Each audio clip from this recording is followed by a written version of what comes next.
Mesdames et messieurs, aujourd'hui, je souhaite partager avec vous le secret le plus puissant du succès. Entraînez votre esprit comme un guerrier. Vous ne possédez pas de plus grand atout que le pouvoir de votre propre esprit.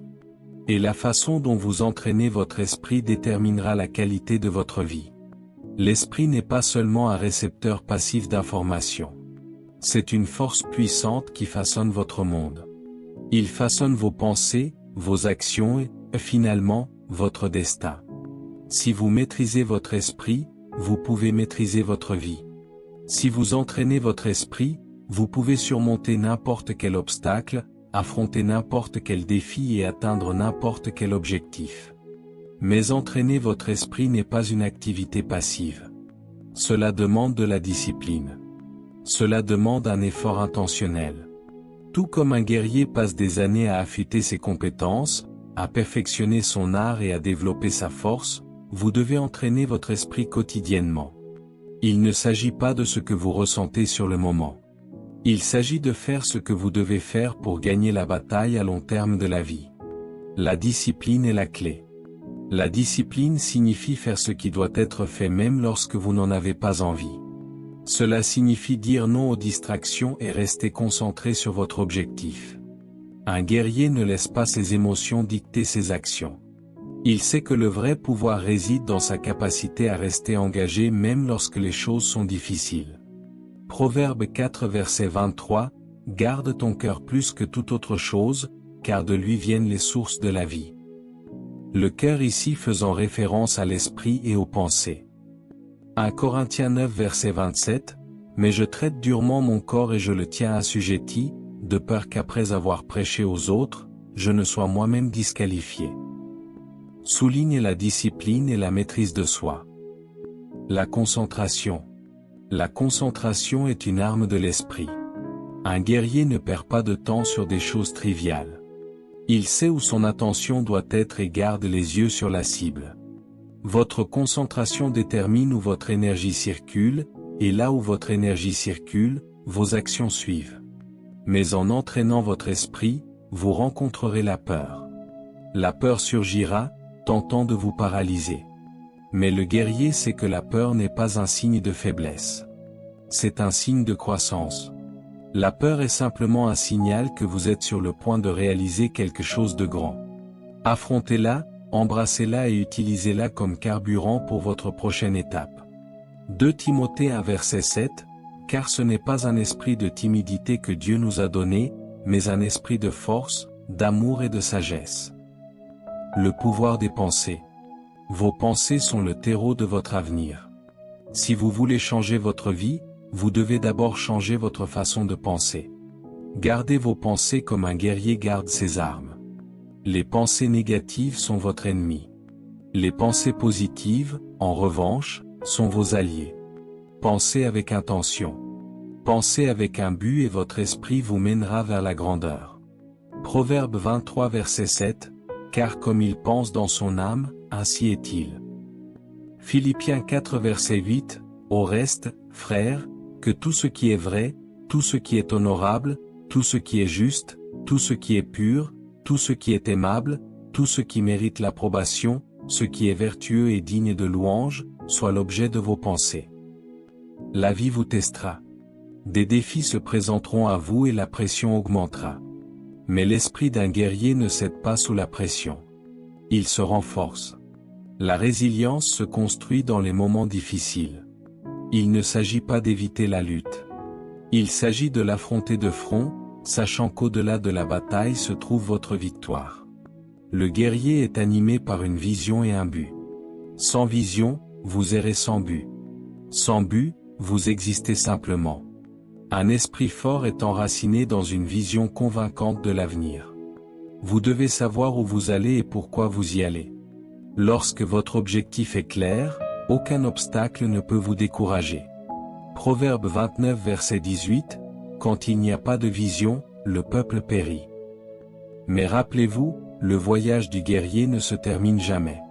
Vous devez entraîner votre esprit continuellement. La croissance n'est pas une destination. C'est un processus. Lisez, apprenez, mettez-vous au défi et repoussez vos limites chaque jour. Il n'y a pas d'arrivée.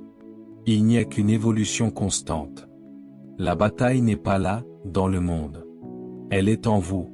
Chaque victoire commence dans l'esprit. Chaque défaite commence dans l'esprit. Ce que vous croyez sur vous-même déterminera ce que vous accomplissez. Votre esprit est votre arme la plus puissante. Et si vous l'entraînez avec discipline, concentration et résilience, il n'y a pas de limite à ce que vous pouvez accomplir. Alors aujourd'hui, je vous mets au défi. Entraînez votre esprit comme un guerrier. Embrassez la discipline. Affrontez vos peurs. Concentrez-vous sur votre vision et ne cessez jamais de grandir. Votre victoire est déjà écrite dans votre esprit. La question, choisirez-vous de l'entraîner ou la laisserez-vous inexploitée?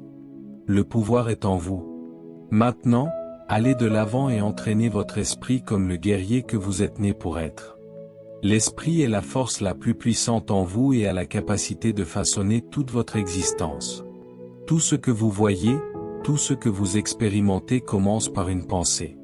Ce n'est pas seulement un outil passif qui traite l'information. C'est le créateur de votre réalité. Chaque action que vous entreprenez, chaque décision que vous prenez est le résultat d'une pensée qui a pris naissance dans votre esprit. C'est pourquoi entraîner votre esprit est crucial, car la façon dont vous pensez déterminera finalement la façon dont vous vivez. Si vous voulez changer votre vie, vous devez d'abord changer votre façon de penser. L'esprit recèle un potentiel infini. C'est un vaste réservoir de créativité, d'intelligence et de perspicacité. Mais c'est aussi un endroit où le doute, la peur et la négativité peuvent facilement prendre racine s'ils ne sont pas contrôlés. C'est pourquoi il est essentiel de comprendre que votre esprit est votre plus grand atout. Et si vous ne l'entraînez pas activement, vous lui permettez d'être influencé par des forces externes. Votre esprit travaillera soit pour vous, soit contre vous. Et ce choix vous appartient.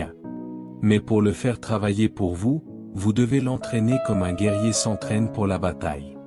Dans chaque bataille, le guerrier sait que la victoire commence par la préparation. Un guerrier ne se réveille pas le jour de la bataille en espérant le succès. Il s'entraîne sans relâche, affûtant ses compétences, concentrant son énergie et se préparant mentalement aux défis à venir. De même, vous devez préparer votre esprit chaque jour aux batailles que vous affronterez. Si vous vous réveillez sans intention, sans concentration, votre esprit sera influencé par chaque distraction, chaque défi et chaque pensée négative qui se présentera à vous. Entraîner votre esprit signifie développer la discipline de penser de manière stratégique et intentionnelle. Cela signifie dire non aux distractions et aux tentations qui détournent votre attention de ce qui compte vraiment. Cela signifie entraîner votre esprit à se concentrer sur le positif, à être résilient face à l'adversité et à considérer chaque défi comme une opportunité de croissance. Éphésiens 6 verset novembre 2012, revêtez-vous de toutes les armes de Dieu, afin de pouvoir tenir ferme contre les ruses du diable. Car nous n'avons pas à lutter contre la chair et le sang, mais contre les principautés, contre les puissances, contre les dominateurs des ténèbres de ce siècle, contre les esprits méchants dans les lieux célestes. Peut être interprété comme un appel à la préparation mentale et spirituelle face aux défis. Tout comme un guerrier affûte son épée, vous devez aiguiser votre esprit. Vous devez développer une force mentale, sachant que la vie ne sera pas toujours facile, mais que votre esprit a la capacité de résister à n'importe quelle tempête. La discipline est au cœur de cet entraînement. C'est la capacité de rester concentré sur la tâche à accomplir, même lorsque vos émotions tentent de vous entraîner dans des directions différentes. Il s'agit de faire le travail difficile quand personne ne regarde et de persévérer lorsque vous avez envie d'abandonner. La discipline est ce qui sépare ceux qui réussissent de ceux qui abandonnent. Un guerrier ne laisse pas la douleur du moment dicter ses actions. Il persévère parce qu'il comprend la vue d'ensemble. Vous devez faire de même avec votre esprit. Dès que vous laissez vos pensées devenir éparpillées, distraites ou négatives, vous perdez le contrôle. Vous devez maintenir la discipline même dans les plus petites décisions, car ces décisions s'accumulent et façonnent la direction de votre vie. Le contrôle émotionnel est également important.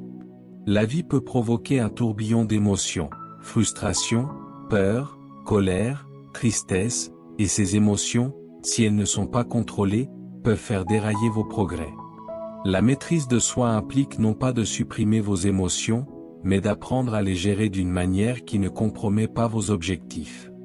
Il s'agit de ne pas laisser les émotions temporaires dicter les actions à long terme.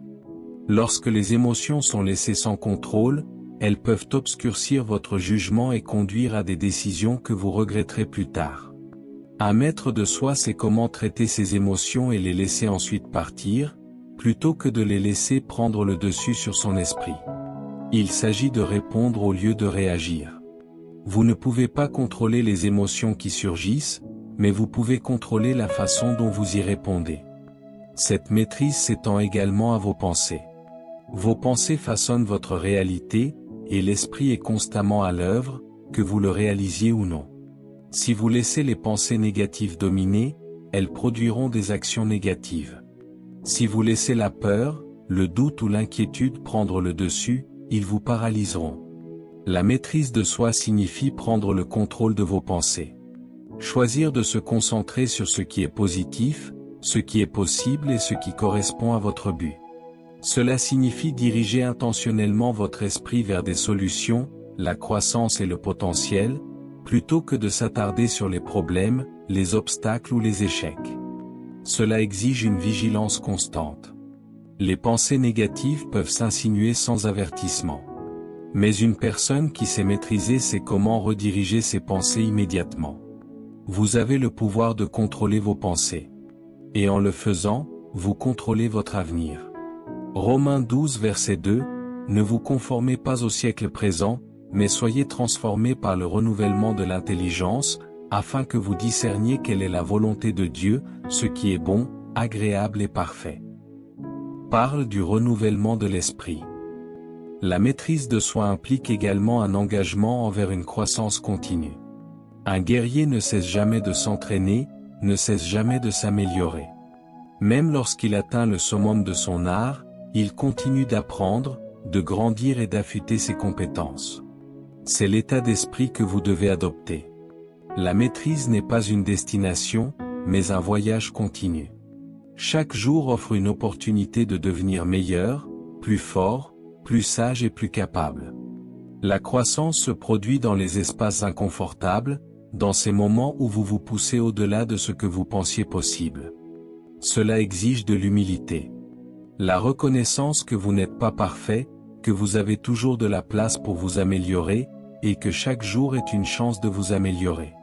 Un autre aspect vital de la maîtrise de soi est la capacité à rester patient et persistant. Dans un monde de gratification instantanée, il est facile de perdre de vue les objectifs à long terme au profit des récompenses immédiates. Mais la vraie maîtrise vient de la compréhension que les grandes choses prennent du temps et que l'effort constant s'accumule avec le temps. Vous devez être patient avec vous-même et avec le processus. Le succès n'est pas toujours immédiat et des revers se produiront inévitablement.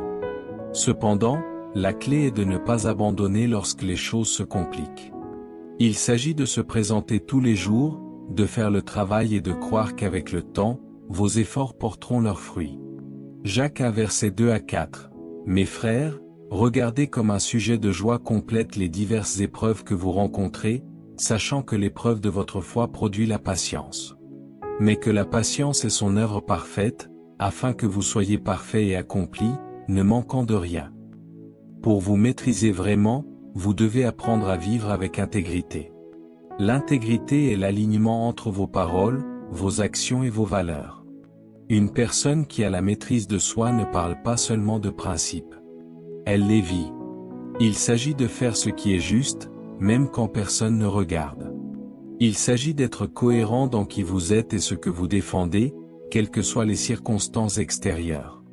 L'intégrité bâtit la confiance, et la confiance est le fondement de toutes les relations significatives, qu'elles soient personnelles ou professionnelles. Sans intégrité, aucun niveau de réussite ou de succès ne sera vraiment épanouissant. La maîtrise de soi, c'est vivre authentiquement, vivre selon vos principes les plus élevés et rester fidèle à vous-même, quels que soient les défis ou les tentations qui peuvent surgir. La discipline est le fondement qui maintient tout ensemble. C'est la force qui nous propulse en avant lorsque la motivation s'estompe, et c'est la cohérence qui transforme nos rêves en réalité. Beaucoup de gens croient que le succès s'obtient par des éclairs d'inspiration ou des moments d'excitation. Mais la vérité est que c'est la discipline qui sépare ceux qui réussissent de ceux qui échouent. La discipline ne consiste pas à faire des choses quand vous en avez envie. Il s'agit de faire ce que vous devez faire, même quand vous n'en avez pas envie. C'est la capacité de continuer même lorsque la route est difficile, lorsque les récompenses semblent lointaines et lorsque les distractions vous tirent dans toutes les directions. À la base, la discipline est la capacité à maintenir la concentration sur vos objectifs à long terme malgré les tentations et les défis immédiats qui surviennent. La vie est remplie de distractions qui tenteront de vous faire dévier de votre trajectoire, des plaisirs à court terme, des chemins faciles et des gratifications instantanées qui semblent attrayantes sur le moment. Cependant, la discipline vous apprend à regarder au-delà du moment présent et à rester engagé envers la vue d'ensemble. Elle vous apprend à prioriser ce qui compte vraiment, même si cela demande des sacrifices à court terme. La capacité à rester engagé envers un objectif face à l'adversité est le trait distinctif des individus disciplinés. C'est la clé qui ouvre les portes du succès, du progrès et de l'accomplissement. Hébreux 12 verset 11, il est vrai que tout châtiment semble d'abord un sujet de tristesse, et non de joie, mais plus tard il produit un fruit paisible de justice pour ceux qui ont été ainsi exercés. Fait allusion au fruit de la discipline et de l'effort. La concentration est la porte d'entrée du succès. C'est la capacité de diriger votre attention et votre énergie vers ce qui compte le plus, sans être détourné par les distractions ou le bruit de la vie quotidienne. Dans un monde rempli de distractions infinies ou médias sociaux, messages, obligations et l'attrait constant du monde extérieur, la concentration est une compétence rare et puissante qui peut faire toute la différence dans la réalisation de vos objectifs. Sans concentration, même les individus les plus talentueux peuvent se retrouver dispersés, improductifs et frustrés. Mais lorsque vous apprenez à exploiter le pouvoir de la concentration, vous débloquez la capacité d'accomplir plus que vous n'auriez jamais cru possible. La concentration est la capacité de choisir où diriger votre énergie, et non de simplement réagir à ce qui se passe autour de vous. Cela exige de l'intention. La vérité est que nous vivons à une époque où l'attention est une denrée. À chaque seconde, quelque chose essaie de la capter. Qu'il s'agisse d'une alerte sur votre téléphone, d'une conversation qui vous éloigne de votre travail, ou de la myriade de tâches et de responsabilités à gérer.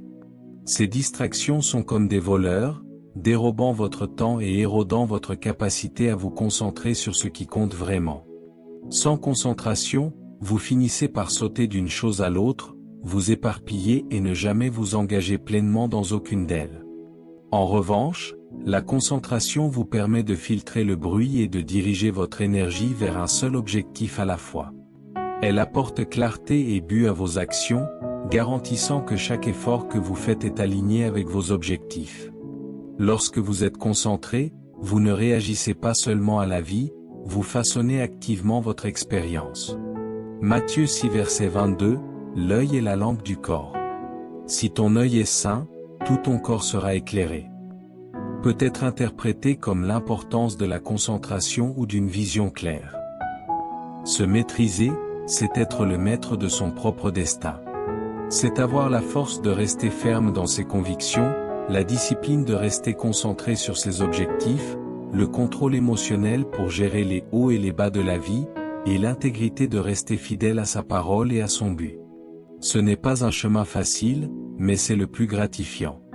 Lorsque vous maîtrisez vous-même, vous débloquez le pouvoir d'atteindre la grandeur dans tous les domaines de votre vie.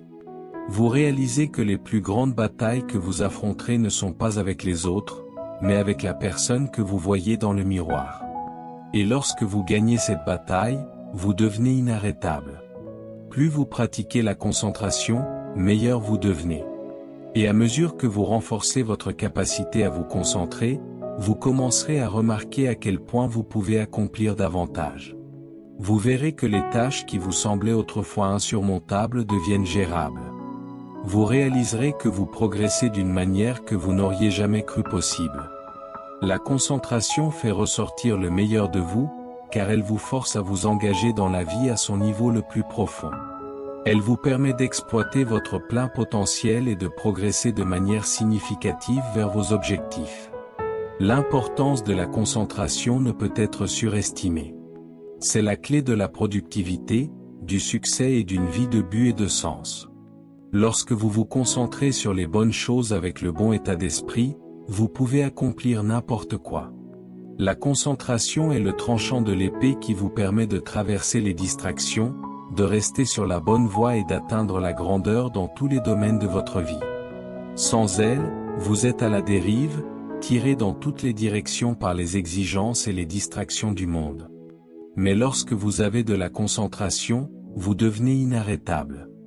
La concentration est l'ingrédient secret qui transforme un effort ordinaire en une réussite extraordinaire. C'est ce qui vous permet de transformer vos rêves en réalité, une étape concentrée à la fois. La peur est l'une des forces les plus puissantes qui peuvent nous empêcher d'atteindre notre plein potentiel. Elle nous paralyse, nous empêche de prendre des risques et nous maintient coincés dans un cycle d'hésitation et de doute. La peur est une réponse humaine naturelle conçue pour nous protéger du mal. Mais lorsqu'elle devient irrationnelle ou disproportionnée, elle peut limiter notre croissance et entraver nos progrès. La clé pour surmonter la peur n'est pas de l'éliminer complètement, mais de l'affronter, de la comprendre et d'apprendre à l'utiliser comme un outil plutôt que comme une barrière. Psaume 27 verset 1, « L'Éternel est ma lumière et mon salut, de qui aurais-je peur ? L'Éternel est le soutien de ma vie, de qui aurais-je crainte ?» La première étape pour surmonter la peur est de la reconnaître. La peur prospère souvent dans le secret. Nous essayons de la cacher, de l'ignorer ou de prétendre qu'elle n'existe pas. Mais lorsque nous faisons face à nos peurs de front, nous leur enlevons leur pouvoir. La peur est comme une ombre, elle ne devient accablante que lorsque nous refusons de la reconnaître. En nommant nos peurs, nous levons le mystère qui les entoure et leur ôtons leur capacité à nous contrôler.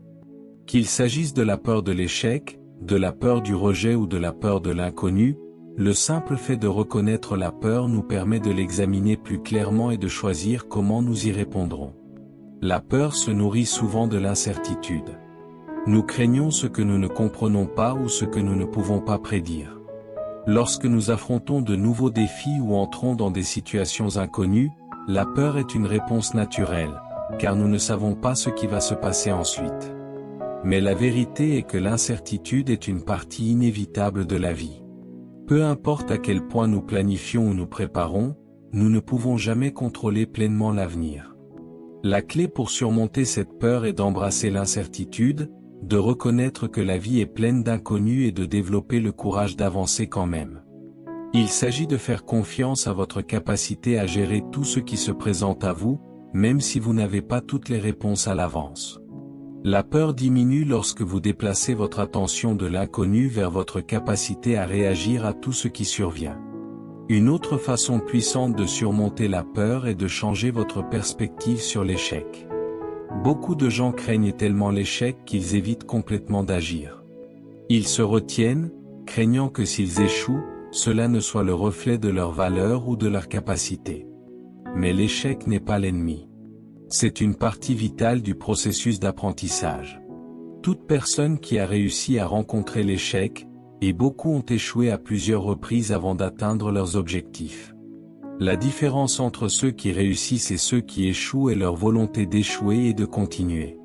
Lorsque vous recadrez l'échec comme une leçon plutôt qu'un revers, vous lui enlevez son pouvoir de vous arrêter. L'échec devient un tremplin, pas un obstacle. Il devient une opportunité d'apprendre, de s'adapter et de réessayer avec plus de sagesse et d'expérience qu'auparavant.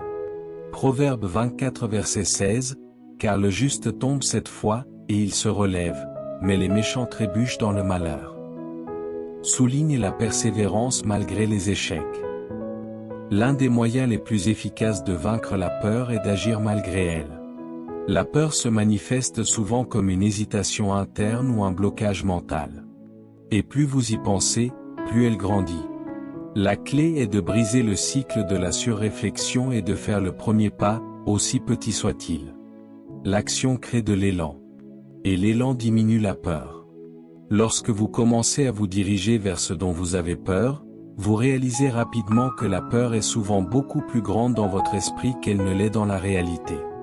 Chaque pas que vous faites défie la peur, vous prouvant que vous êtes capable d'affronter ce qui semblait autrefois insurmontable. L'action renforce la confiance et la force d'âme. Et à mesure que vous continuez à agir face à la peur, elle devient moins un obstacle et plus une émotion passagère. Une autre façon de vaincre la peur est de vous entourer de soutien. La peur devient souvent plus forte dans l'isolement. Lorsque nous essayons d'affronter nos peurs seuls, cela peut sembler accablant et insurmontable. Mais lorsque nous nous ouvrons aux autres et partageons nos peurs, nous découvrons souvent que nous ne sommes pas seuls.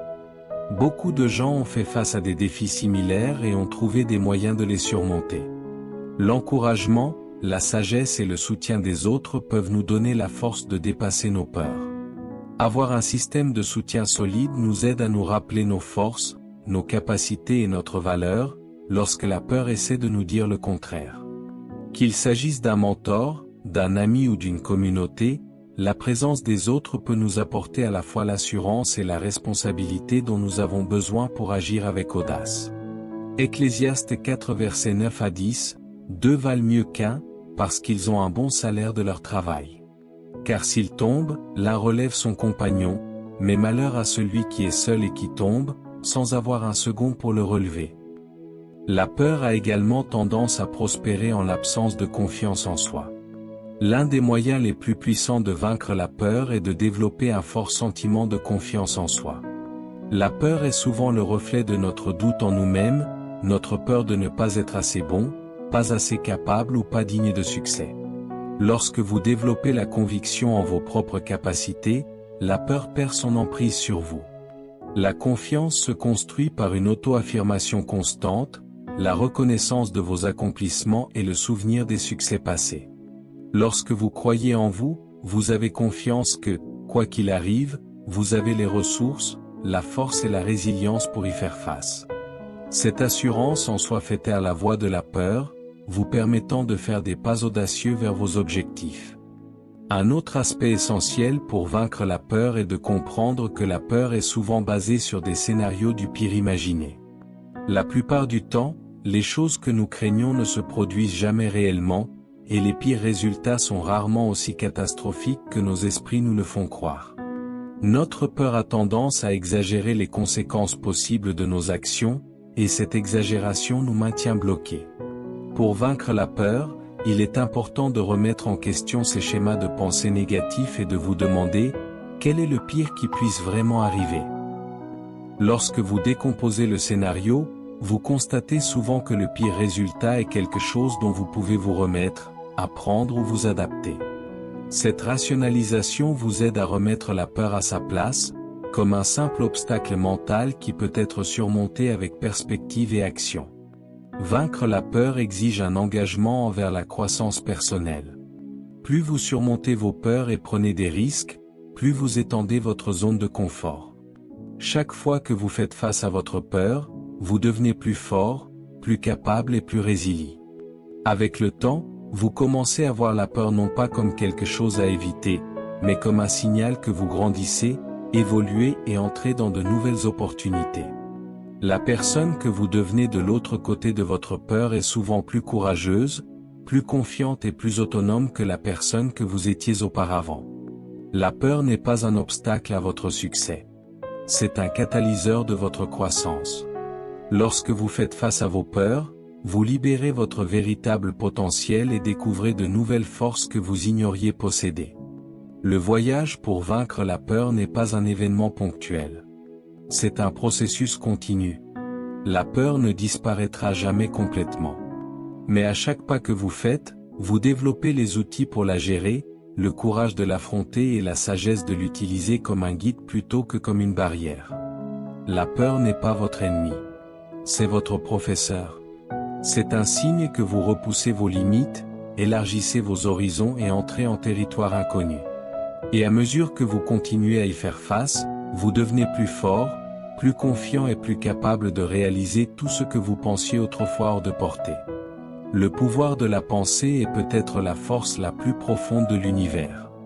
Nos pensées façonnent notre réalité, moulent nos expériences et déterminent le cours de nos vies. Chaque action, décision et croyance commence par une pensée. Et la qualité de nos pensées influence directement la qualité de nos vies. On dit souvent que tel un homme pense dans son cœur, tel il est. Et cette affirmation contient une profonde vérité. Nos pensées n'influencent pas seulement la façon dont nous voyons le monde, mais aussi la façon dont le monde nous répond. Nos pensées sont les architectes de notre destin. Chaque objectif que nous poursuivons, chaque réalisation que nous accomplissons et chaque succès que nous expérimentons commence par une pensée. Dans les recoins silencieux de notre esprit, nous détenons le pouvoir de créer, de concevoir et de manifester la vie que nous désirons. Mais ce pouvoir n'est pas toujours pleinement compris ou exploité. Trop souvent, les gens permettent aux pensées négatives et limitantes de dicter leurs actions, menant à une vie de médiocrité et de potentiel inexploité. La clé est de reconnaître que nos pensées ne sont pas de simples images mentales fugaces. Ce sont les graines qui peuvent se transformer en la réalité que nous expérimentons.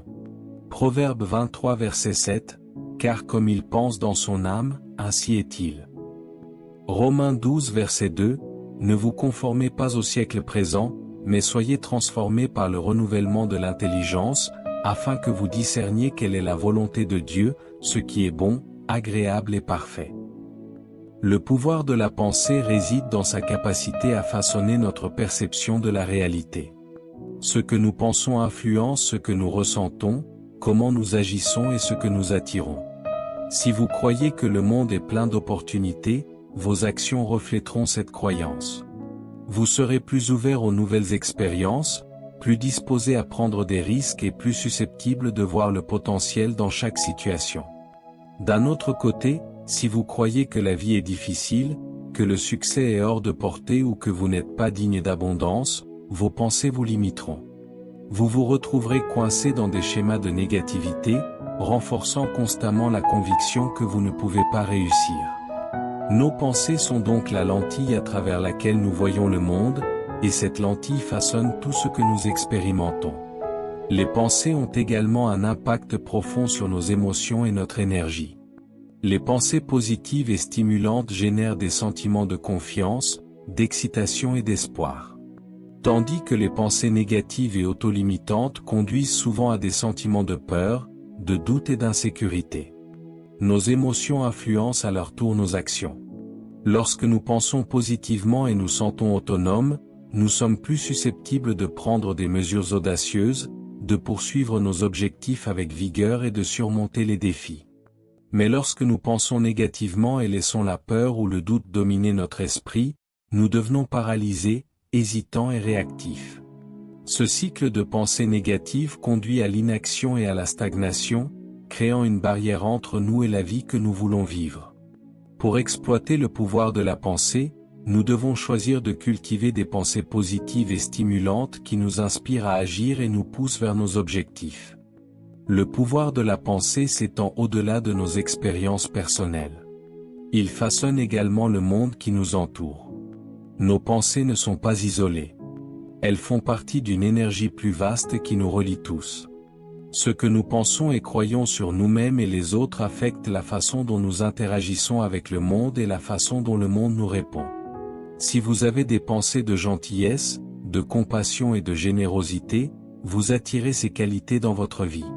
Si vous avez des pensées de pénurie, de compétition ou de ressentiment, vous vous retrouverez entouré de ces mêmes énergies. Le pouvoir de la pensée est magnétique. Il attire des expériences, des personnes et des opportunités dans nos vies qui correspondent à l'énergie que nous projetons.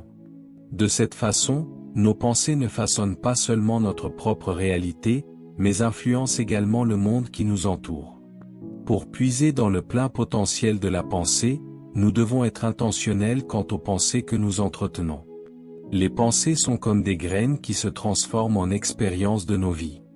Si nous laissons notre esprit être encombré de pensées négatives et improductives, nous produirons une vie remplie de frustration, d'opportunités manquées et de regrets. Mais si nous nous concentrons sur des pensées positives et stimulantes, nous cultivons un état d'esprit de possibilité et d'abondance. La clé est d'être conscient des pensées que nous laissons prendre racine dans notre esprit et de choisir consciemment celles qui correspondent à nos objectifs et à notre vision. Ce processus exige de la conscience de soi et de la discipline, mais les récompenses sont immenses. Un autre aspect puissant de l'esprit est sa capacité à visualiser et à créer. L'esprit ne fait pas la distinction entre ce qui est réel et ce qui est vivement imaginé. Lorsque nous nous visualisons constamment réussir, atteindre nos objectifs ou vivre la vie que nous désirons, nous commençons à conditionner notre subconscient pour qu'il rende ces visions réelles. La visualisation est un outil qui exploite le subconscient, le programmant pour s'aligner sur nos désirs conscients.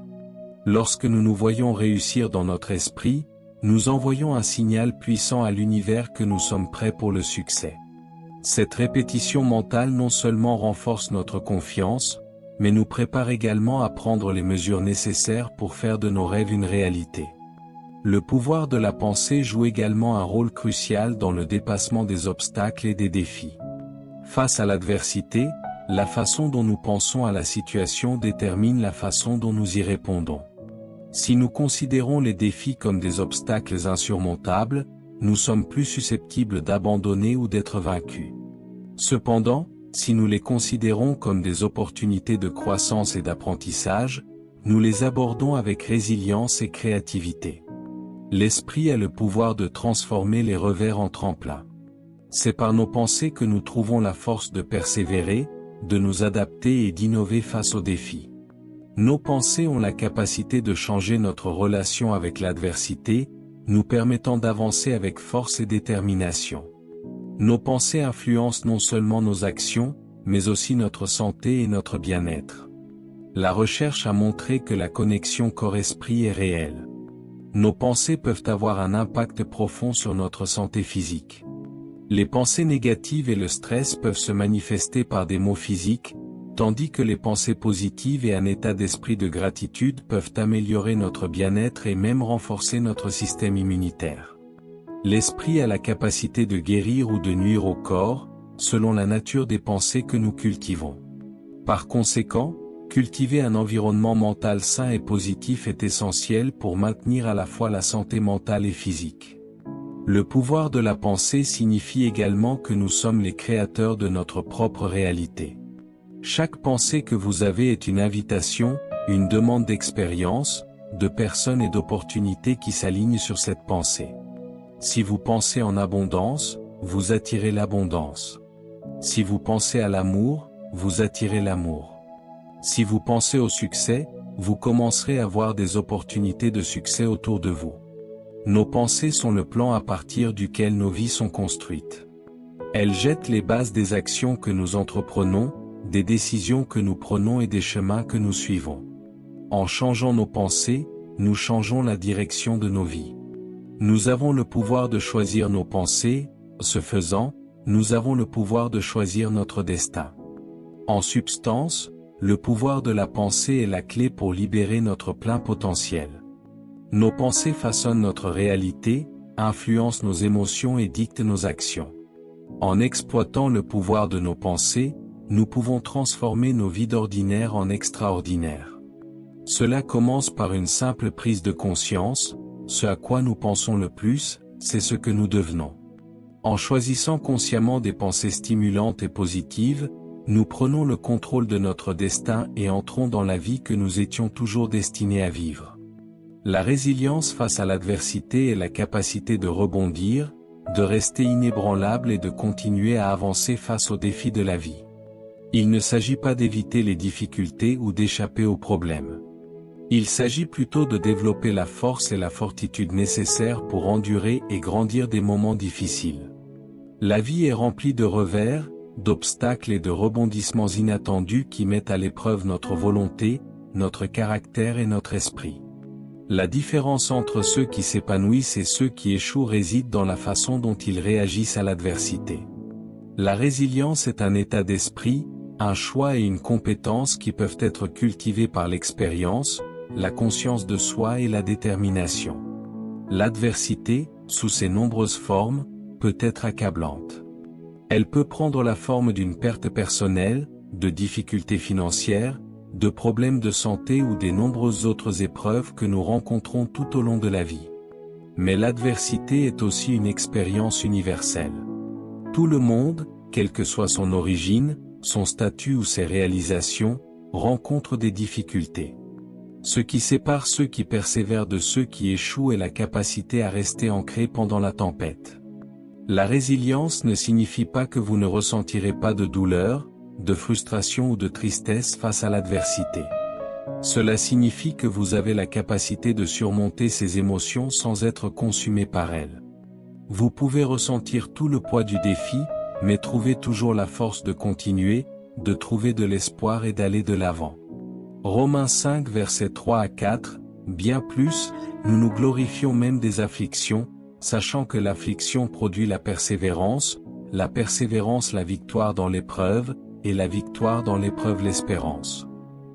L'une des premières étapes pour développer la résilience est de changer notre perspective sur l'adversité elle-même. Souvent, face à un défi, nous le considérons comme quelque chose de négatif ou comme une menace.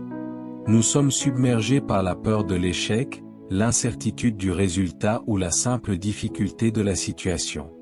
Cependant, les individus résilients voient l'adversité comme une opportunité de croissance. Ils comprennent que les expériences difficiles ne sont pas la fin du chemin, mais plutôt une partie du voyage. Les défis, bien qu'inconfortables, sont les creusets dans lesquels la force, le caractère et la sagesse sont forgés. Chaque revers contient la graine de l'apprentissage et chaque épreuve offre une chance de devenir plus fort, plus sage et mieux équipé pour l'avenir. Ce changement d'état d'esprit est essentiel, car lorsque nous changeons la façon dont nous percevons l'adversité, nous changeons la façon dont nous l'abordons. La résilience vient aussi du fait de savoir que les revers sont temporaires. Peu importe à quel point les circonstances peuvent sembler difficiles sur le moment, elles ne sont pas permanentes. La vie est toujours en mouvement, et même les périodes les plus difficiles finissent par passer. Les individus résilients comprennent que rien ne dure éternellement, ni la douleur, ni la lutte, ni les difficultés. Ils se rappellent qu'ils ont déjà traversé des moments difficiles et qu'ils en sont sortis plus forts. Cette connaissance leur donne la force de continuer quand ils ont l'impression que le monde se referme sur eux. Lorsque vous comprenez que l'adversité est une phase passagère, il devient plus facile de continuer. Vous pouvez endurer l'inconfort, sachant qu'il est temporaire et que des jours meilleurs sont à venir. La capacité à rester résilie dépend également de la culture de la force émotionnelle. Lorsque nous faisons face à l'adversité, nos émotions peuvent devenir accablantes. La peur, la colère, la tristesse et la frustration sont des réactions naturelles à la difficulté. Mais permettre à ces émotions de nous contrôler peut nous paralyser et nous empêcher d'avancer. Les individus résilients, cependant, reconnaissent leurs émotions, mais ne les laissent pas dicter leurs actions. Ils comprennent que les émotions sont valables, mais ne sont pas toujours des indicateurs fiables de la vérité ou de l'action. Ils développent la capacité de gérer leurs émotions, de les canaliser en énergie productive et de rester concentrés sur ce qui doit être fait. Ce contrôle émotionnel ne signifie pas la suppression des sentiments, mais plutôt leur reconnaissance sans leur permettre de faire dérailler les progrès. En maîtrisant nos réponses émotionnelles, nous créons un espace pour la pensée rationnelle, la résolution de problèmes et la résilience. Un autre aspect essentiel de la résilience est le maintien d'un sens du but. Lorsque l'adversité frappe, on peut avoir l'impression que les fondations s'effondrent sous nous et nous pouvons nous interroger sur le sens de nos luttes. Dans ces moments, il est essentiel de se connecter à un sens plus profond du but. Le but fournit une direction et un sens même dans les moments les plus difficiles. Lorsque nous avons une idée claire de la raison pour laquelle nous affrontons l'adversité, que ce soit pour nos proches, notre croissance personnelle ou nos objectifs à long terme, nous pouvons endurer les difficultés avec une plus grande détermination. Le but agit comme une lumière directrice, nous gardant concentrés et motivés lorsque la route devient difficile. C'est la raison pour laquelle nous continuons même lorsque le chemin semble incertain. Philippiens 3 verset 14, « Je cours vers le but, pour le prix de la vocation céleste de Dieu en Jésus-Christ. » La résilience face à l'adversité est également enracinée dans un système de soutien solide. Personne n'est vraiment seul dans ses luttes, même si cela semble parfois le cas. Les individus résilients connaissent l'importance de demander de l'aide et de s'appuyer sur les autres pendant les moments difficiles.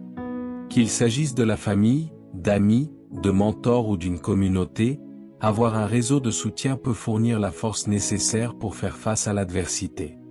Les systèmes de soutien offrent des encouragements, des perspectives et une aide pratique, nous rappelant que nous n'affrontons pas nos défis seuls. Ils fournissent également un sentiment de responsabilité et une source de motivation pour continuer lorsque nous avons envie d'abandonner. La résilience ne signifie pas le faire seul. Cela signifie être capable d'accepter l'aide, de faire confiance aux autres et de travailler ensemble pour surmonter les obstacles. Tout aussi importante pour la résilience est la capacité de s'adapter. La vie est imprévisible et l'adversité nous force souvent à affronter des situations que nous n'avions pas prévues ou que nous n'attendions pas. Les individus résilients sont flexibles et ouverts au changement. Ils ne sont pas rigides dans leurs pensées ou leurs actions, mais sont plutôt prêts à s'adapter, à pivoter et à trouver de nouvelles solutions si nécessaire. S'adapter face à l'adversité signifie accepter que les choses ne se passent pas toujours comme prévu et être prêt à ajuster votre cap. La résilience consiste à embrasser le changement, à en tirer des leçons et à trouver de nouvelles façons d'avancer. La capacité à s'adapter est l'une des plus grandes forces que nous puissions développer, car elle garantit que nous ne sommes jamais bloqués dans une situation, mais toujours capables de trouver de nouvelles opportunités et solutions. La résilience est aussi un produit de la persévérance. Face à l'adversité, il est facile d'avoir envie d'abandonner, de vouloir se retirer du défi. Cependant, les individus résilients comprennent que le succès exige souvent de la persistance. Ils savent que le chemin vers la réussite est rarement une ligne droite, mais est plutôt rempli d'obstacles, de détours et de revers. Mais plutôt que de laisser ces défis les décourager, les individus résilients continuent d'avancer pas à pas. Ils reconnaissent que même le plus petit progrès reste un progrès. La persévérance, alimentée par la résilience, est ce qui leur permet de traverser les moments les plus difficiles et d'en ressortir plus forts. La résilience consiste à maintenir l'espoir et la foi en l'avenir. C'est la capacité de regarder au-delà des circonstances actuelles et de croire que les choses peuvent s'améliorer. Les individus résilients ne perdent pas de vue leurs rêves, même face à l'adversité. Ils comprennent que les moments difficiles font partie de l'expérience humaine. Mais ils savent aussi que la croissance, la guérison et le succès se trouvent de l'autre côté de la lutte. La résilience leur donne la force de s'accrocher à leur vision, de rester optimistes et de continuer à avancer même lorsque le chemin semble incertain.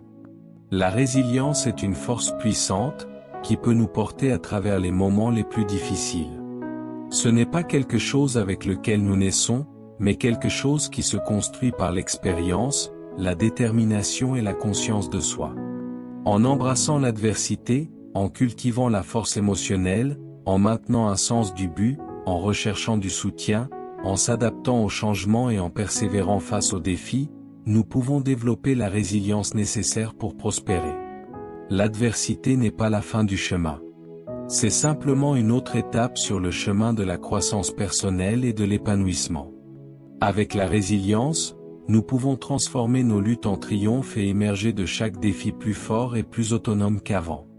La vision et le but sont les forces motrices derrière chaque réalisation significative, chaque bond en avant dans chaque histoire de succès. Ils agissent comme la boussole qui guide nos actions, le carburant qui alimente notre voyage et la fondation sur laquelle nous construisons nos vies. Sans vision, nous sommes comme des navires perdus en mer, dérivant sans but ni direction claire.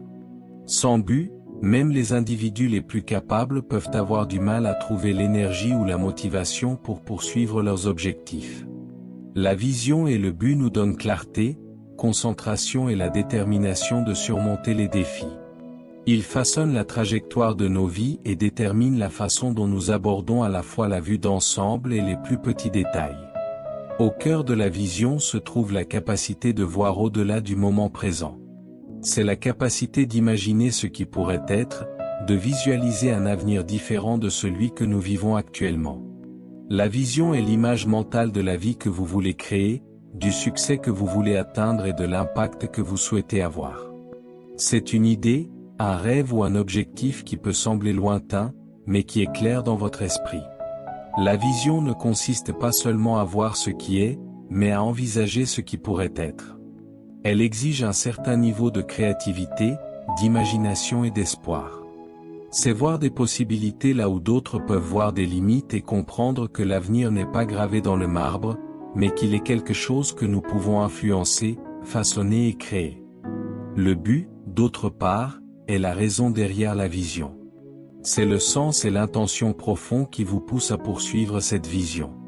Alors que la vision fournit la direction, le but donne la motivation de maintenir le cap. Le but répond à la question « Pourquoi est-ce que je fais cela ?» C'est ce qui donne un sens au voyage, même lorsque la route est difficile. Sans but, la poursuite d'une vision peut sembler vide, comme si l'on accomplissait des gestes sans comprendre la signification la plus profonde de la tâche. Le but procure un sentiment d'accomplissement, une raison de continuer face au revers et la force de persévérer lorsque les choses semblent impossibles. Lorsque vous alignez votre vision avec votre but, une puissante synergie est créée. Une vision sans but peut mener à une ambition sans but, où vous courez après le succès ou la reconnaissance sans vraiment comprendre pourquoi cela importe. Un but sans vision peut entraîner un manque de direction, où vous vous sentez poussé à faire quelque chose mais ne savez pas exactement où vous allez. Cependant, lorsque la vision et le but sont combinés, ils créent un chemin clair, donnant à votre vie à la fois direction et sens. Cet alignement rend la poursuite de vos objectifs plus profonde, et le travail requis pour les atteindre ressemble moins à un fardeau qu'à une mission. Le pouvoir de la vision et du but réside dans leur capacité à nous guider à travers l'adversité. Lorsque des défis surgissent et que les obstacles semblent insurmontables, une vision claire et un sens profond du but fournissent la motivation pour continuer à avancer. Ils nous rappellent ce pourquoi nous travaillons et pourquoi cela compte. La vision et le but nous donnent la force de surmonter les revers temporaires, sachant que la vue d'ensemble en vaut la peine. Ils nous aident à rester concentrés même lorsque les distractions abondent et nous aident à rester ancrés même lorsque nous rencontrons l'échec ou le rejet. Avoir une vision et un but exige également du courage. Le courage de rêver grand, de fixer des objectifs audacieux et de croire en la possibilité de succès. Cela exige le courage de sortir de votre zone de confort, de remettre en question le statu quo et de prendre des risques. Une vision sans courage n'est rien d'autre qu'un rêve, un espoir lointain qui ne se matérialise jamais. Un but sans courage n'est qu'un désir de faire le bien sans l'action nécessaire pour faire la différence. C'est dans la combinaison de la vision, du but et du courage que nous devenons capables de réaliser des choses extraordinaires. Lorsque nous avons le courage de poursuivre notre vision malgré les obstacles et lorsque nous avons la détermination de rester engagés envers notre but, nous libérons notre véritable potentiel. Proverbe 29 verset 18, « Quand il n'y a pas de vision, le peuple périt. » La vision et le but façonnent également notre caractère et nos valeurs. Ils agissent comme un guide pour nos décisions, nous aidant à déterminer ce qui est important et ce qui ne l'est pas.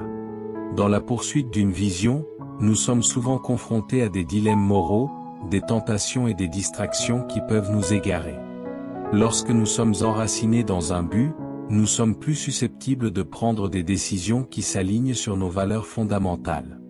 Le but nous aide à rester fidèles à nous-mêmes, même lorsque la pression de faire des compromis est forte. C'est la force intérieure qui nous permet de maintenir l'intégrité, de rester engagés envers nos principes et d'agir avec authenticité. La vision et le but alimentent la résilience. Lorsque vous savez pourquoi vous faites quelque chose et que vous pouvez voir le résultat potentiel de vos efforts, il devient beaucoup plus facile d'endurer les difficultés. Les personnes ayant un sens clair du but sont plus susceptibles de persister lorsque les choses se compliquent, car elles comprennent la valeur de leur lutte. La vision crée un plan pour le succès. Et le but vous donne la motivation intérieure pour surmonter les difficultés en cours de route. Sans ces deux forces, il est facile de perdre espoir et d'abandonner face à l'adversité. Cependant, Avec la vision et le but, les revers sont considérés comme des défis à surmonter, et non comme des raisons d'abandonner. Ils transforment les obstacles en opportunités de croissance. Un autre aspect de la vision et du but est qu'il nous aide à créer un héritage. Une vision puissante et un sens profond du but vont au-delà du succès personnel. Ils nous inspirent à apporter une contribution significative au monde, à laisser une marque qui perdure au-delà de notre vie. Cela peut prendre la forme de l'impact que nous avons sur les autres, des vies que nous changeons ou des contributions positives que nous apportons à la société. La vision et le but nous donnent la perspective à long terme de penser au-delà de nous-mêmes et de considérer le bien commun. Ils nous permettent de rêver non seulement de gains personnels, mais aussi d'une vision d'un monde meilleur et plus compatissant. Le but, par conséquent, transcende l'accomplissement personnel. Il s'agit de contribuer au bien-être des autres, de laisser un héritage qui résonne à travers le temps. Pour cultiver une vie de vision et de but, il est important de se reconnecter régulièrement avec les deux. La vie a une façon de nous tirer dans de nombreuses directions, et il est facile de se laisser distraire ou de perdre de vue ce qui compte vraiment.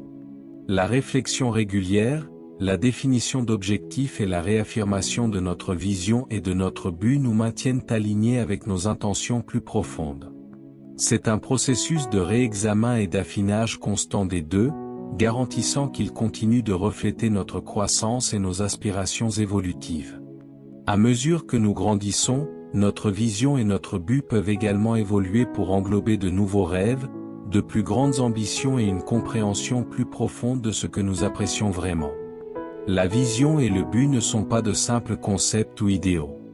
Ce sont les forces mêmes qui nous propulsent en avant, même lorsque la route est difficile ou incertaine. Ils sont la boussole qui nous maintient orientés vers notre véritable nord, l'énergie motrice qui nous motive à continuer, et la source d'épanouissement qui donne un sens au travail que nous faisons. Lorsque la vision et le but sont au cœur de nos vies, nous devenons inarrêtables dans la poursuite de nos objectifs, confiants dans notre direction et inébranlables dans notre engagement. Nous pouvons accomplir des choses que nous pensions autrefois impossibles, non pas en raison de facteurs externes, mais parce que nous avons intériorisé le pouvoir de notre vision et la clarté de notre but. Avec ces deux forces alignées, nous devenons capables de transformer non seulement nos propres vies, mais aussi le monde qui nous entoure. La formation est un processus continu, un voyage qui ne se termine jamais vraiment. Ce n'est pas quelque chose qui est confiné à une période, un lieu ou une étape de la vie spécifique. La formation est un engagement à vie envers la croissance, l'amélioration et la maîtrise. Que ce soit dans le contexte du développement personnel, des compétences professionnelles ou de la forme physique, la formation est une évolution, changeant, s'ajustant et s'élargissant constamment à mesure que nous progressons. Voir la formation comme quelque chose qui ne se produit qu'à un moment donné, c'est limiter son véritable potentiel. Ce n'est pas quelque chose à cocher sur une liste. C'est une partie intégrante de qui nous sommes et de la façon dont nous évoluons en tant qu'individus. Au cœur de cette idée se trouve la compréhension que peu importe ce que nous apprenons ou à quel point nous devenons compétents, il y a toujours plus à découvrir. La formation, à la base, consiste à ne jamais cesser de s'améliorer, d'apprendre, de s'adapter. Chaque jour offre une nouvelle opportunité d'affiner nos capacités, d'aiguiser notre esprit et de nous mettre au défi de devenir meilleurs que nous ne l'étions la veille. L'idée que la formation est continue reconnaît que la croissance personnelle et professionnelle n'est pas une destination. C'est un processus.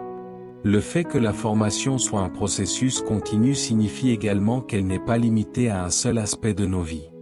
La croissance et le développement personnel se produisent dans de multiples dimensions, mentales, émotionnelles, physiques et spirituelles. Une véritable formation englobe tous ces aspects et les intègre dans une approche holistique de l'amélioration de soi. Par exemple, l'intelligence émotionnelle exige une clarté mentale et une conscience de soi. La croissance professionnelle exige souvent un alignement spirituel et un but. Chacun de ces domaines a un impact sur les autres, et la formation continue implique de développer tous les aspects de ce que nous sommes, et non une seule partie isolée. Nous sommes des êtres multidimensionnels, et notre formation devrait refléter cette complexité. La formation continue est également un processus de culture de la conscience et de la pleine conscience. Dans le tourbillon de la vie quotidienne, il est facile de faire les choses machinalement sans être vraiment présent dans nos actions.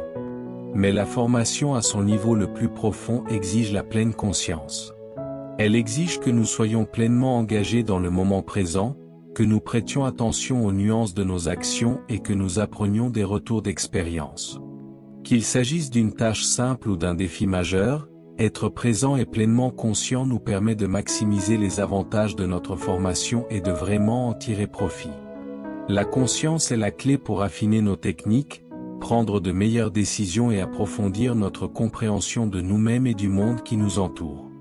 Le concept de formation continue s'étend au-delà de la croissance individuelle. Il implique également le partage des connaissances et de l'expérience avec les autres. À mesure que nous développons et affinons nos compétences, nous pouvons aider les autres à faire de même. La formation n'existe pas en vase clos. Elle est destinée à être partagée, transmise et diffusée. L'une des façons les plus profondes d'approfondir notre propre compréhension est d'enseigner et de mentorer les autres. Lorsque nous aidons les autres à grandir, nous renforçons notre propre apprentissage et contribuons à un cycle de croissance qui profite non seulement à nous-mêmes, mais aussi à ceux qui nous entourent. La formation devient donc une expérience communautaire, un voyage partagé d'amélioration et de soutien collectif. Proverbe 27 verset 17, « Le fer aiguise le fer, ainsi un homme aiguise le visage de son ami. » Met l'accent sur l'importance de l'interaction et du soutien mutuel pour la croissance. La formation continue consiste à cultiver un sens du but. Il ne s'agit pas seulement de passer par les étapes de l'apprentissage ou du développement de compétences. Il s'agit d'avoir une raison de le faire. Le but nous donne la clarté nécessaire pour concentrer nos efforts et la motivation pour continuer même lorsque le processus semble lent ou fastidieux. La formation devient plus qu'une simple tâche. Elle devient une vocation, un moyen de réaliser notre potentiel et d'avoir un impact positif sur le monde. Avec un but, la formation n'est pas quelque chose que nous nous sentons obligés de faire. Elle devient quelque chose que nous sommes poussés à faire, quelque chose qui nous dynamise et nous donne les moyens de dépasser les limitations et d'atteindre de nouveaux sommets. La formation est continue parce que la vie elle-même est continue. Le processus de croissance, d'apprentissage et de maîtrise n'est pas un événement ponctuel, mais un cycle continu. Tant que nous vivons, nous sommes en formation. Et plus nous l'embrassons, plus nous réalisons que nous n'avons jamais vraiment fini. Il y a toujours plus à apprendre, plus à expérimenter et plus à accomplir. Embrasser la nature continue de la formation nous permet de rester humble, curieux et ouvert aux possibilités infinies que la vie a à offrir. C'est un état d'esprit qui nous pousse à grandir, à évoluer et à nous efforcer de devenir la meilleure version de nous-mêmes. La bataille est intérieure.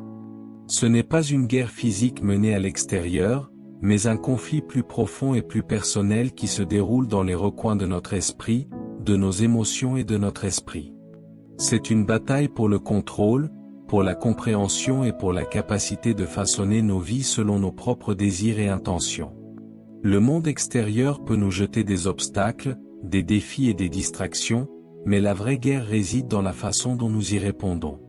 C'est notre force intérieure, nos pensées, nos croyances et nos réponses émotionnelles qui déterminent si nous conquérons ou si nous nous rendons aux forces en jeu.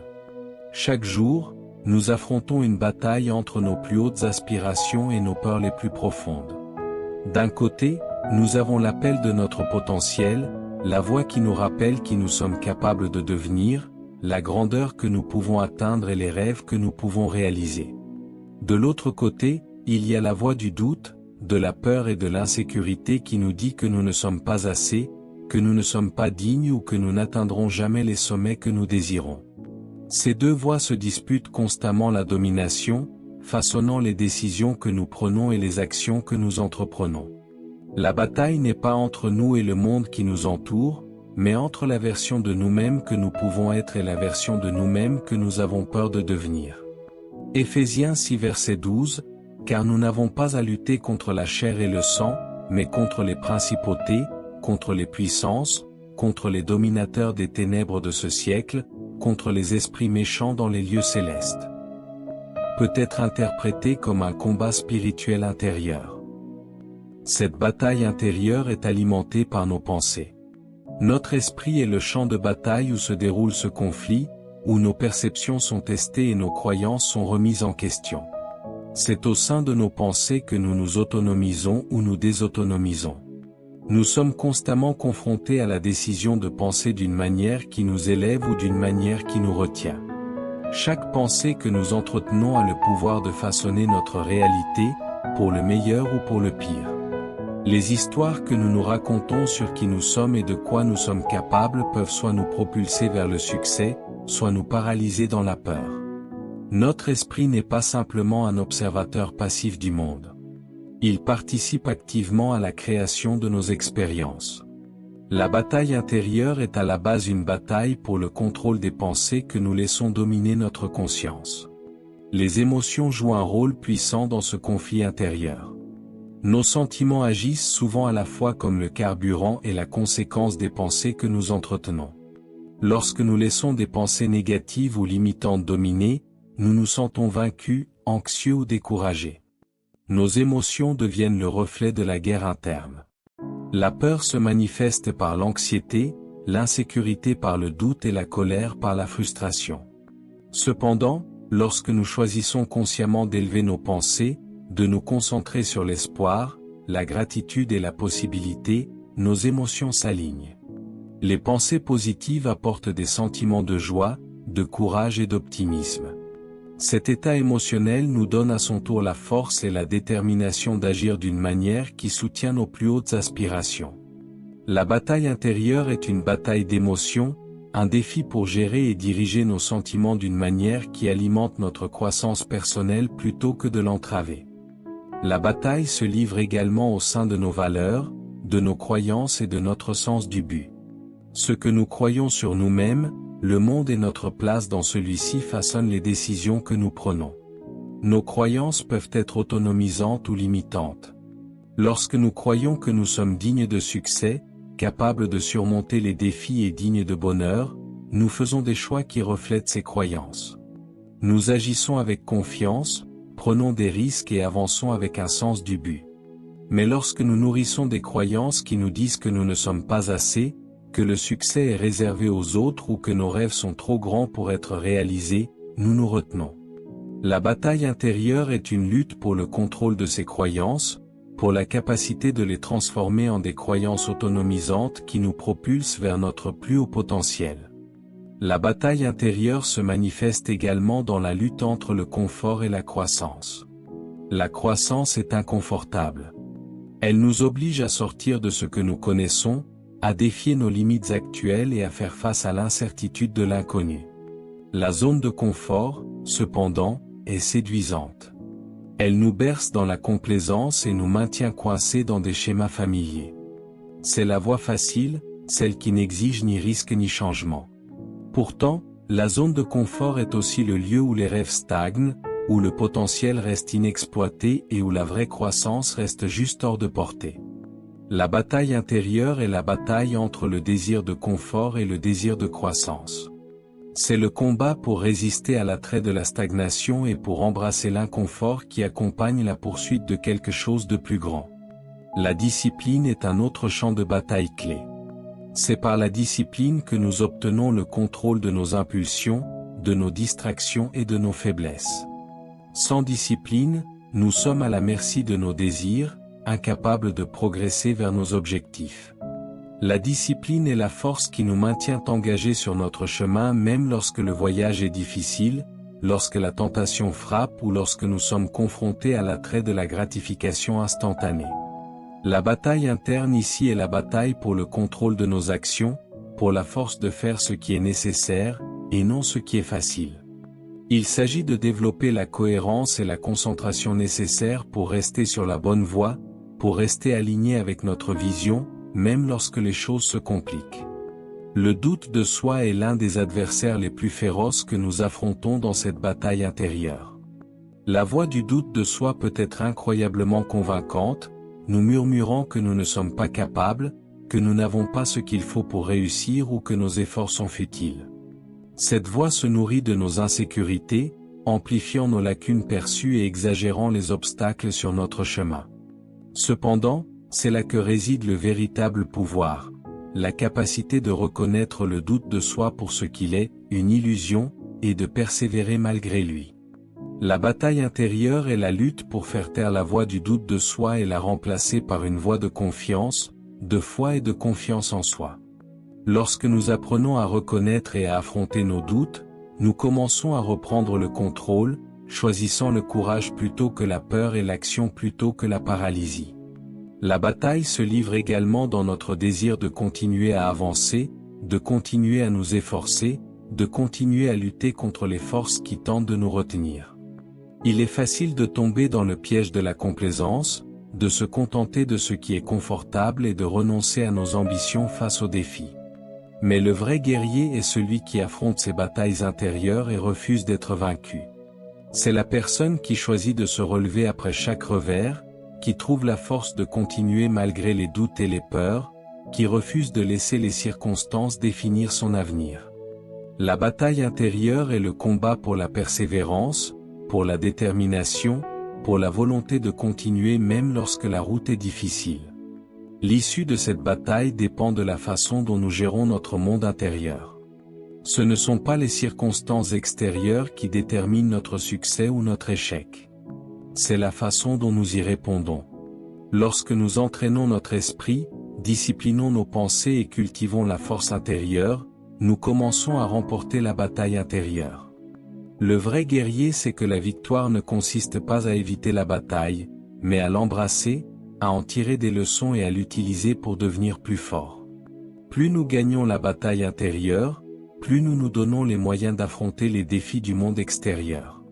La bataille peut être continue, mais à chaque victoire, nous sommes mieux équipés pour faire face aux prochains défis. Le combat n'est pas terminé.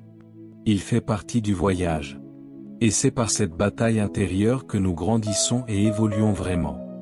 La bataille intérieure n'est pas un conflit à craindre, mais une opportunité de nous élever à la plus haute version de nous-mêmes. C'est la lutte qui façonne notre caractère, aiguise notre résilience et libère notre potentiel.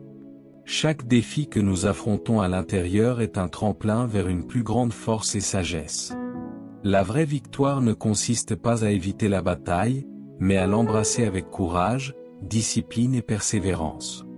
Le pouvoir de vaincre la peur, le doute et la distraction réside en nous, et c'est par cette guerre interne que nous trouvons la clarté, la concentration et la détermination d'aller de l'avant.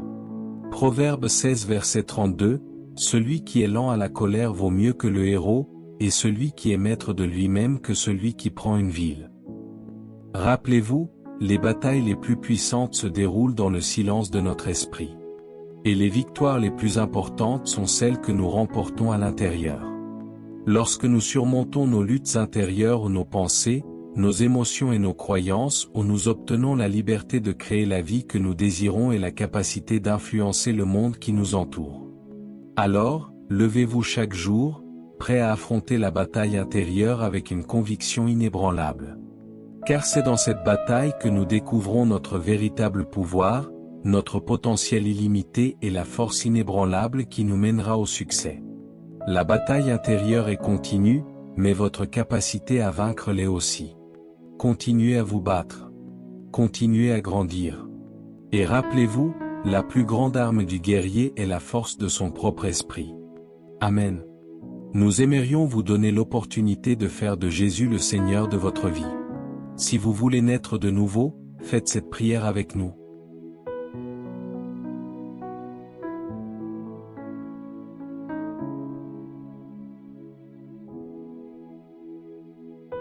Père Céleste, je reconnais que je suis un pécheur et que mes paroles ont parfois été une source de mal plutôt que de bien. Je crois que Jésus-Christ est ton Fils unique, qu'il est mort sur la croix pour mes péchés et qu'il est ressuscité pour me donner une vie nouvelle. Je me repens de mes péchés et je te demande pardon. J'ouvre la porte de mon cœur et je t'invite, Jésus, à être mon Seigneur et mon Sauveur personnel. Je te donne ma vie, mes pensées et mes paroles. Afin que mes paroles soient des paroles de vie, d'amour, de foi et de sagesse. Qui honorent ton nom et bâtissent ton royaume. Au nom de Jésus, Amen.